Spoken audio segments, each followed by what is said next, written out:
in 2020, political ad spend was projected to be $9 billion. In 2022, political ad spend is also projected to be $9 billion. And that's without presidential election at the top of the ticket. So that's a really, really big number. And there are some other numbers in there. And these numbers are from Ad Impact, which is an industry group that tracks ad spend and competitors in political. But they've also dug into those numbers more and have commented on how $1.5 billion of that is expected to be spent on connected television, and $2.5 billion of that $9 billion is going to be spent on down ballot elections as well. So those are the statewide, state level elections for the state legislatures themselves. So when we're talking about the 2022 midterms, that should provide a little bit of context around why this is going to be an unprecedented midterm year when it comes to overall political ad spend. Now, when it comes to that spending, how are things going to change this year amid this massive shift in viewing habits? We've seen historically people spent more time with linear television. With the pandemic, they spent more time stuck at home streaming. There was a dearth of live sports there for a while. So how will this shift toward connected TV and streaming shift strategies for political advertisers? Yeah, so I think it comes back to that, that $1.5 billion number. And it really comes down to whether political advertisers are ready for that degree of spend across streaming services. I think it also represents a really large opportunity for political advertisers to take advantage of all of the different paths to buying inventory on the largest screen of the house when that isn't going to be available through traditional linear execution. So I think something that I recommend to buyers is to take a look at the different levels of the waterfall in terms of how inventory is made available by those streaming services. So I think we're going to see political advertisers really taking advantage of programmatically available CTV inventory and OTT inventory when it's available, usually through private marketplace deals that are created directly with either the parent publisher or the parent publisher's SSPs, or even in some cases the device manufacturers that are displaying those programs. They're going to have the ability to, in a real-time auction, be bidding on those inventory impressions when they're able to. Above that, there will be opportunities for customers to leverage first look private marketplace deals. So these are deals that are higher up in a publisher's ad server that give preferential or priority access to buyers when impressions are made available programmatically. And then above that, you're going to have programmatic guaranteed opportunities for execution too. So I think this is a great opportunity for customers to lock in their impressions across various services when they're able to make more upfront commitments in terms of how much they're able to spend and when they're able to spend it. So I think that the opportunity for advertisers is going to be to figure out platforms that they want to work with that offer all of those execution options easily in one place.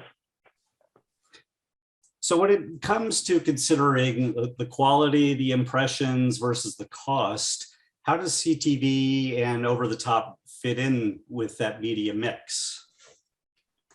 Yeah, so I think it comes down to efficiency, and I think it comes down to an opportunity to connect with your specific voter in a high quality, high impact environment.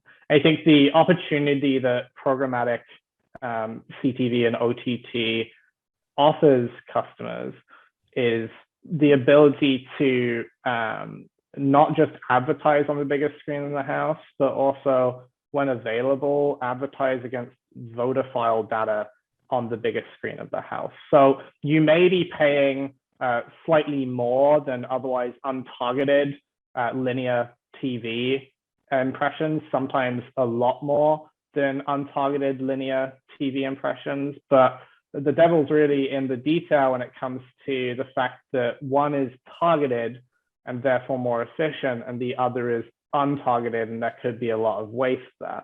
So I think that just providing customers with access to the most CTV inventory that is available to be targeted to specific voters or the households of specific voters, and then giving them the technology to actually layer those audiences onto that inventory, and then keep all of those execution avenues in one place across the different levels of the waterfall that I just mentioned around, PMP execution, first look PMPs, and then programmatic guaranteed execution strategies is going to really go a long way to providing all of the pathways to political advertisers to purchase high value impressions in front of the audience that they need to be talking to.